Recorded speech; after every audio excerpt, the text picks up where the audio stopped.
Can y'all hear me? Let's try this. Can y'all hear me on this one? Talk to me. Tell me if you can hear me better. Yep. This one's not. Tiana, is this one sticking? You can hear me? Okay. The last one, y'all couldn't hear anything, and I went back and checked it. It wasn't a good one, so I'm gonna take it down. I'm gonna give you a quick version of what I said, so because you probably missed it. So we were talking about inadequacies. It's better. Okay, Cal said it's better. I could not hear you on the last one. All right, cool. All right, so this is the deal. I was talking about inadequacies, specifically about inadequacies. Three different things you want to look out for, because inadequacies, if you're not careful, can cause you to miss your promised land. And what I said before is this: according to Numbers 13:33, what it says is this, that if you're a grasshopper in your own eyes, then you're also a grasshopper in their eyes, in the thing that's trying to prevent you from entering the promised land. So the reason why you have to get a hold of your inadequacies is because if you don't get a hold of them, then you can't enter the promised land. So I'm going to give you these points in 5 minutes because I have to be on another call in 10 minutes. Okay. So how do I get control over my inadequacies? Number one, I got to watch comparison. Okay. You got to watch comparison. Comparison, what I mean by that is that if I'm calling something inadequate, then that means I'm calling something else adequate. I have something in my mind, I have a measurement in my mind that says that something else is more adequate. So if I'm inadequate, then something is adequate. So what am I calling adequate? Like what am I deeming to be so adequate? And I want to put this on you. You got to be careful with that because Psalms 139:14 says that you were fearfully and wonderfully made. So if I'm calling myself inadequate, then what am I saying about the Creator who made me? So in order for me to have inadequacies in who I am as a person, then I would have to be questioning the way I was made by God. Now, sure enough, inadequacies come from, a whole bunch of different stuff, life experiences and stuff like that. But just if we are talking strictly from who we are in God, then the reality of if I'm fearfully and wonderfully made, then I got to get control over my inadequacies. Everybody do me a favor. Everybody hit share real quick. Hit share broadcast. One of my friends, they were talking to me about inadequacy in prayer, in their prayer life. And they said, man, I don't feel like my prayers are adequate. And what hit me today is Matthew 6:5. It says, when you pray, don't be like the hypocrites, for they love to pray standing in the synagogues and on the street corners to be seen by others. Truly, I tell you, they have received their reward in full. This is the crazy part. So let's just say I'm watching somebody pray and they seem to pray better than me. I'm comparing my prayer to them. What if they're one of these people that Matthew 6:5 is talking about that pray standing in front of a whole bunch of people? They sound real good, but the motivation is not right. And the scripture says they already got their reward. So now what I'm doing is I'm trying to I'm trying to pray like somebody that's not even getting a prayer through. All they are is a great orator. All they are is they have great sound in front of people, but the scripture says their prayer is not going no further than the ceiling. So here I go now comparing myself, my prayer life and my spirituality to somebody else. And the scripture just says this: if I'm trying to mimic this person I'm trying to mimic may not be who I think they are. So now I'm comparing myself to somebody who ain't even getting the prayer through. They just appear to be getting the prayer through. So then why am I got to watch an inadequacy, because that comparison thing will put me in a position that I don't want to be in. Second thing, I got to watch, in addition to comparing myself to other people, I got to watch a lack of preparation. Sometimes, keep it 100, inadequacy has nothing to do with comparison. It has to do with you're so talented that you made a decision not to practice. You made a decision not to study. You made a decision not to do something because you're counting on the fact that you're talented. And we do stuff like we're going to put it in the Lord's hand. No.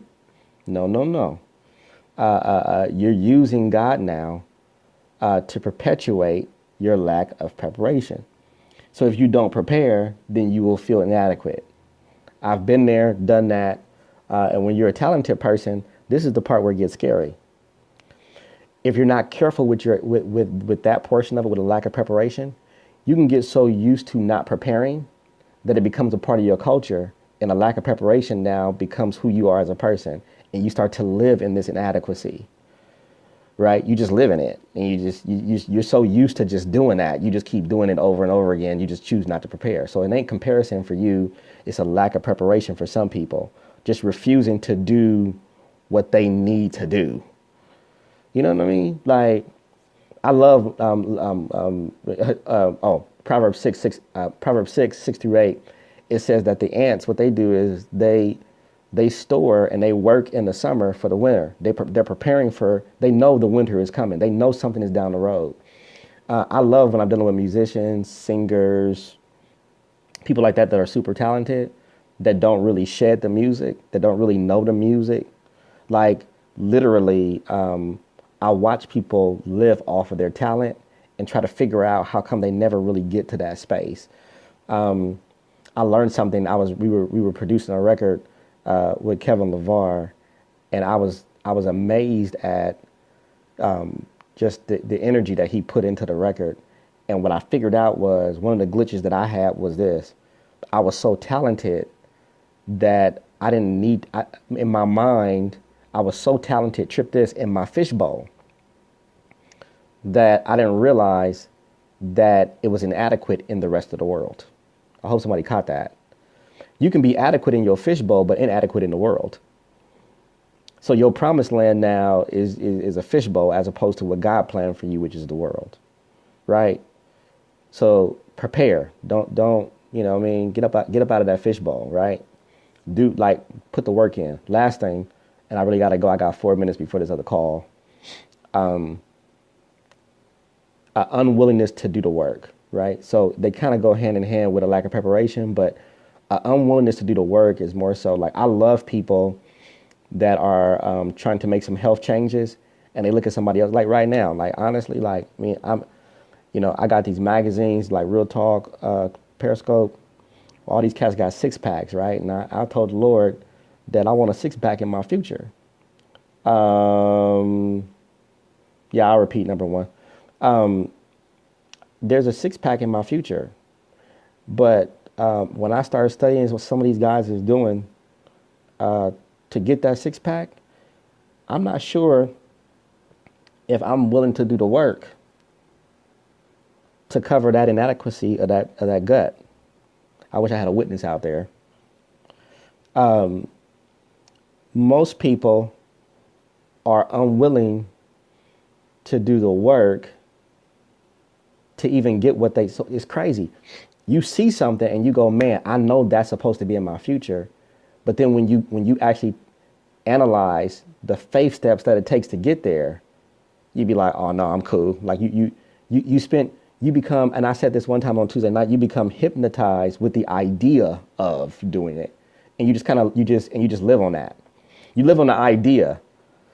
So the idea now becomes your conversation piece when you get in front of people.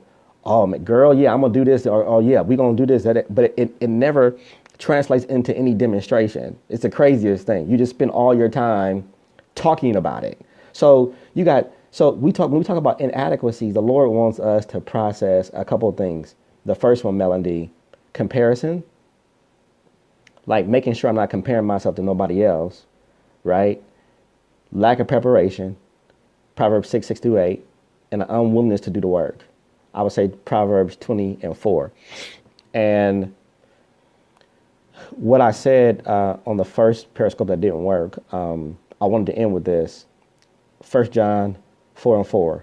You are from God, little children, and have overcome them, because greater is he who is in you than he that is in the world. Don't deprive the world of experiencing who God made you. The bottom line is every single person on this Periscope has a portion of the promised land. I love this part.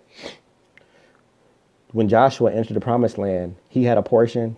Caleb had a portion. They all had portions of the promised land. I can't get to my portion if I'm trying to be in yours. I'm gonna say it again. I can't be in the portion that God has for me if I'm constantly trying to be in your promised land. Let me tell you something. God has something specifically for you. Your promised land, you. Like you guys, there's something that you're supposed to do. Focus on what you're supposed to do. I don't know who I'm talking to. And you know, we say this kind of stuff and we always think it don't apply to us. But I'm going to say it slow, and I don't want you to think about nobody else. Think about you. T.D. Jakes said this. I was watching him on Periscope. He's at Therese Church. He said this. He said, people who are haters, they don't really have any, they're so busy in your business because they don't have any business of their own. What I want to encourage you to do is this. Don't focus on anybody else's business but yours. Do your business right. Do what you're doing right. Don't spend time trying to, oh, it's 7:30. I love y'all. I got to go. I got a conference call. Peace out. Don't forget the 3 points. Comparison, lack of preparation, unwillingness to do the work.